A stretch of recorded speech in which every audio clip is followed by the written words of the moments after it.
Hello students, welcome back to my YouTube channel Study Together with Ratika, where we discuss science and maths content. आज के video में हम लोग start करने वाले हैं how to separate different components of a mixture. ये एक छोटा सा टॉपिक है लेकिन बहुत इंपॉर्टेंट टॉपिक है of class 9th chapter 2 is matter around us pure. तो इस टॉपिक को समझने के लिए first of all we will have to understand what is a mixture. तो देखिए मिक्सचर क्या होता है, जब दो या दो से ज़्यादा सब्सटेंसेस, चाहे वो एलिमेंट्स हो या कंपाउंड्स, दो या दो से ज़्यादा सब्सटेंसेस मिक्स्ड हो किसी भी प्रोपोर्शन में, उसको हम कहते हैं mixture. Let's see some examples. Here you can see several images. एक है एयर, ठीक है, क्योंकि एयर भी एक मिक्सचर है। देन वी हैव लेमनेड, नींबू पानी, ठीक है। Then we have this mixture of stones या पेबल्स आप बोल सकते हैं एंड सैंड, ठीक है। And after that we have tea. इन सब मिक्सचर्स को देख के आपको समझ में आ रहा होगा कि ये दो या दो से ज़्यादा चीज़ों से मिलके बने हैं। That is why they are known as mixtures. अब आप समझेंगे air is a mixture, but how is it so. देखिए एयर में बहुत सारे गैसेस होते हैं जो आपको दिखाई नहीं देते हैं, लेकिन बहुत सारे गैसेस होते तो हैं, इसीलिए इसको हम एक मिक्सचर कहते हैं। Then we have lemonade.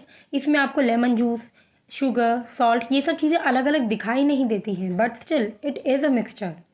Pebbles and sand, इसमें ये दोनों चीज़ें आपको दिखाई दे रही है, फिर भी ये मिक्सचर है। तो ये चीज़ आपको समझ में आएगी कि मिक्सचर भी दो टाइप के होते हैं। एक ऐसा मिक्सचर जिसमें जितने भी कंपोनेंट्स होते हैं वो हमको दिखाई देते हैं अलग अलग तरीके से, और एक दूसरा मिक्सचर होगा जिसमें हमें सारे कंपोनेंट्स इंडिविजुअली दिखाई नहीं देते हैं। So the first one is homogeneous mixture, जिसमें हमें सारे कंपोनेंट्स अलग अलग दिखाई नहीं देते हैं, क्योंकि उसमें जितने भी कंपोनेंट्स होते हैं वो सब यूनिफॉर्मली डिस्ट्रीब्यूटेड होते हैं। फॉर एग्जांपल दिस लेमनेड, इस नींबू पानी में से आप, इस ग्लास में से एक्चुअली आप कहीं से भी थोड़ा सा स्पून में लेमन जूस निकाल लीजिए एंड यू टेस्ट इट। तो आप कहीं से भी नींबू पानी लेंगे, उसका टेस्ट यूनिफॉर्मली सेम होगा। पूरे में जो नींबू पानी है पूरा का पूरा टेस्ट सेम होगा। ऐसा नहीं कि एक कॉर्नर में शुगर ज़्यादा है या दूसरे कॉर्नर में सॉल्ट ज़्यादा है, ऐसा नहीं होगा, पूरा का टेस्ट सेम ही होगा, ठीक है। अब अगर हम बात करें इन पेबल्स और सैंड की, तो आप इसको देख के समझ सकते हैं किसी पर्टिकुलर एरिया में ज़्यादा पेबल्स हो सकते हैं, किसी पर्टिकुलर रीजन में थोड़े ज़्यादा सैंड हो सकते हैं, राइट। तो इस टाइप के इस टाइप के मिक्सचर को हम कहेंगे हेट्रोजीनियस मिक्सचर, जिसमें जितने भी कंपोनेंट्स होते हैं वो यूनिफॉर्मली डिस्ट्रीब्यूटेड नहीं होते हैं। आप इनको अलग अलग मेथड से सेपरेट कर सकते हैं, ठीक है। सेपरेट हम होमोजीनियस को भी कर सकते हैं अलग मेथड से, लेकिन हेट्रोजीनियस को आप हैंड पिकिंग से या फिल्ट्रेशन से, इन सब मेथड से भी सेपरेट कर सकते हैं। तो now let's see different methods of separation. So the first is how can we obtain colored component dye from blue या black ink। तो इस सेपरेशन के लिए हमें मेथड चाहिए, दैट इज़ इवापोरेशन।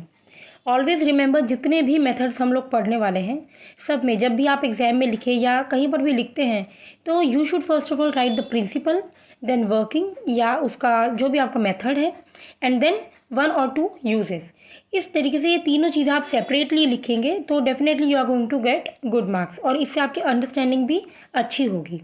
तो सबसे पहले इवापोरेशन का हम बेसिक प्रिंसिपल देखते हैं।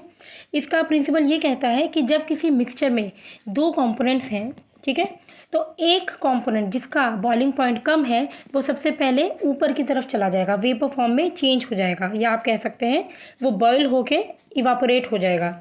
और सेकेंडली जिसका बॉइलिंग पॉइंट ज़्यादा है वो नीचे ही रह जाएगा, मतलब आपने जो भी बीकर लिया है उसमें नीचे फॉर्म में ही रहेगा। तो यहाँ पे हम लेते हैं ये पेट्री डिश, जिसमें we will take some ink, ठीक है। ये इंक लिक्विड फॉर्म में है। जब हम इसको हीट करना स्टार्ट करेंगे, इंक को अगर हम डायरेक्टली हीट करते हैं तो हमें वो इफेक्ट नहीं मिलेगा, that is why we will use double boiler method. हमने ये बर्नर रखा है और यहाँ पर हमने रखा है बीकर जिसमें है वाटर।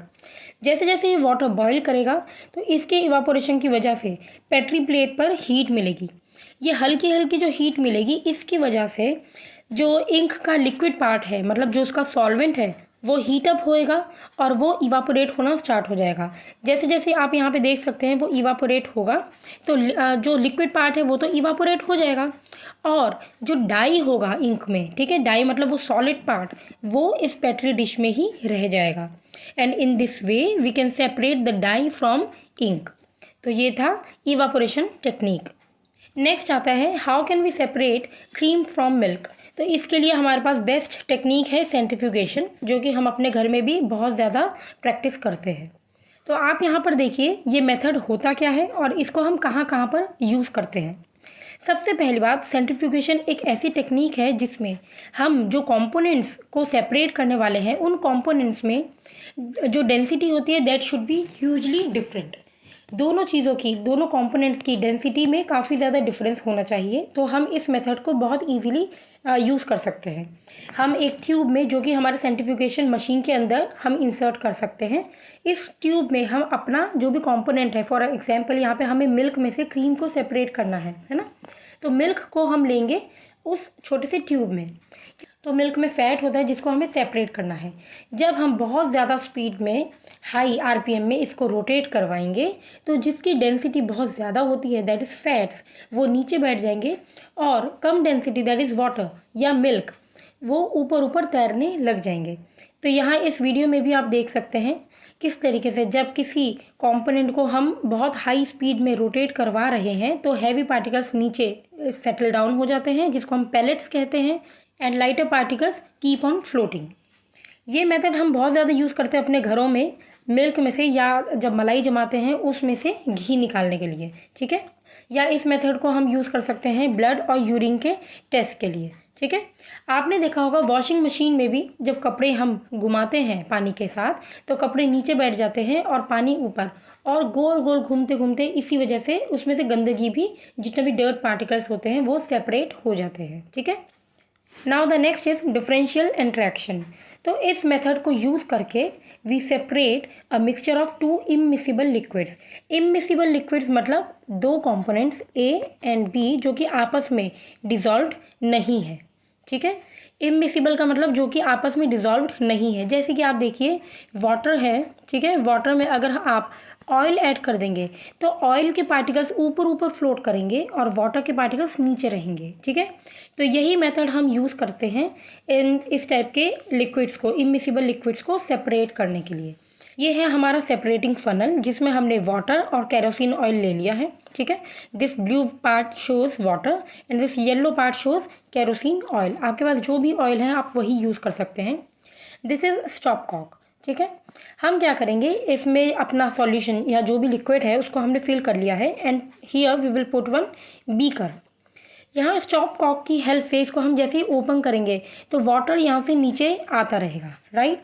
जैसे जैसे वाटर नीचे आएगा तो केरोसिन ऑयल का भी जो लेवल है वो नीचे आता जाएगा, राइट, यहाँ पे आएगा। जैसे ही हम देखेंगे कि केरोसिन ऑयल यहाँ पर आ गया है तभी हम स्टॉप कॉक को टाइट कर देंगे। जितना वाटर निकलना था वो वाटर निकल जाएगा नीचे and we will get a layer of kerosene oil. तो इसी तरीके से ऑयल और वाटर को हम सेपरेट कर लेंगे। Now if we see the applications, तो हम वाटर में से ऑयल को सेपरेट कर सकते हैं इस मेथड से, ठीक है। या जब ओर होता है, ओर में से आयरन को हमें सेपरेट करना है जो कि मॉल्टन फॉर्म में होता है, उसमें से भी हम आयरन को एक्सट्रैक्ट कर सकते हैं, right. Now the next method is sublimation. Sublimation technique को हम मेनली यूज़ कर सकते हैं जब दो कंपोनेंट्स में एक कोई चीज़ सब्लाइम करे। सब्लिमेशन एक प्रोसेस होता है जिसमें कोई दो कंपोनेंट्स में से कोई भी एक कंपोनेंट सॉलिड से डायरेक्टली गैस में कन्वर्ट हो जाएगा without going into liquid state. वो लिक्विड स्टेट में नहीं जाएगा, सॉलिड से डायरेक्टली गैस में चेंज हो जाएगा। जैसे कि आपको पता है कपूर, कैम्फर, है ना, ये आर नेफ्थलीन बॉल्स, ये क्या करती हैं, ये सॉलिड से डायरेक्टली गैस में चेंज होती है, ये लिक्विड फॉर्म में कभी नहीं जाती है। इसका एक शॉर्ट सा वीडियो आपको साइड में दिखाई देगा जो कि बहुत अच्छा वीडियो चला था मेरा। तो इस वीडियो में भी आप देख सकते हैं किस तरीके से मैंने सॉल्ट में से कैम्फर को सेपरेट किया, ठीक है। Now coming back to the topic, हम यहाँ पे लेंगे sodium chloride that is common salt NaCl and ammonium chloride that is NH4Cl। तो NH4Cl that is ammonium chloride, ये क्या होता है, इसमें सब्लिमेशन की प्रॉपर्टी होती है। हमने यहाँ पे बर्नर लगाया है, हमने चाइना डिश लिया है और इसमें हमने ले लिया है mixture of ammonium chloride and NaCl। यहाँ ऊपर हमने रखा है एक इन्वर्टेड फनल, इसके ऊपर कॉटन प्लग लगा दिया है सो दैट यहाँ से पार्टिकल्स ऊपर ना जा पाए, राइट। हम जब यहाँ से हल्के हल्के से हीट करना स्टार्ट करेंगे, यहाँ पे तो हीट जा रहा है, राइट, लेकिन यहाँ पे कोई हीट नहीं है, यहाँ पे ठंडा है, मतलब यहाँ पे कूल टेम्परेचर है। हीट जब करना स्टार्ट करते हैं तो अमोनियम क्लोराइड डायरेक्टली कन्वर्ट हो जाएगा गैशियस फॉर्म में। गैशियस फॉर्म में यहाँ पे साइड में आपको दिखाई दे सकता है, ठीक है। ये जैसे ही पार्टिकल्स गैस के ऊपर जाना स्टार्ट करेंगे तो ऊपर इस वाले एरिया में टेम्परेचर काफ़ी कम है, तो वो दोबारा सॉलिडिफाई हो जाएंगे और छोटे छोटे पाउडर यहाँ पे आपको स्टिक करते हुए दिखाई देंगे, ठीक है। मतलब ट्यूब के जो ये से इन्वर्टेड फनल है, फनल के अंदर वाली जो वॉल है उसमें आपको पाउडर के छोटे छोटे पार्टिकल्स दिखाई देंगे। क्योंकि नीचे तो हमने हीट यहाँ पे दे दिया है, लेकिन ऊपर यहाँ पर टेम्परेचर काफ़ी कम है, इसलिए वो सॉलिडिफाई होना स्टार्ट हो जाएगा। तो this method is known as sublimation, जिसमें जब हम हीट करना स्टार्ट करते हैं किसी चीज़ को या थोड़ा सा भी टेम्परेचर हाई होता है तो सॉलिड डायरेक्टली कन्वर्ट हो जाता है गैस में। इसके एप्लीकेशंस में हम देखते हैं कैम्फर है, नेफ्थलीन है, एंथ्रेसीन, NH4Cl, ये सब सब्लाइम करते हैं। आपने देखा होगा जब कपड़ों के बीच में हम नेफ्थलीन बॉल्स रखते हैं तो उसका फ़ायदा क्या होता है। नेफ्थलीन बॉल क्योंकि सब्लाइम करता है और उसके लास्ट में कुछ रेसिड्यू भी नहीं रहता है, तो सबसे अच्छा फ़ायदा ही यही है कि कपड़ों में कोई भी रेसिड्यू नहीं होता है, कोई भी मार्क नहीं रहता है नेफ्थलीन बॉल का, वो डायरेक्टली सब्लाइम कर जाता है, ठीक है। Please wait for the part 2 of this topic, जिसमें हम लोग डिस्कस करेंगे क्रोमेटोग्राफी, एयर, वाटर, इन सब का सेपरेशन कैसे होता है। मिलते हैं नेक्स्ट वीडियो में, तब तक bye bye, take care and thanks for watching and please do not forget to like, share and subscribe to this channel. Thank you and stay safe.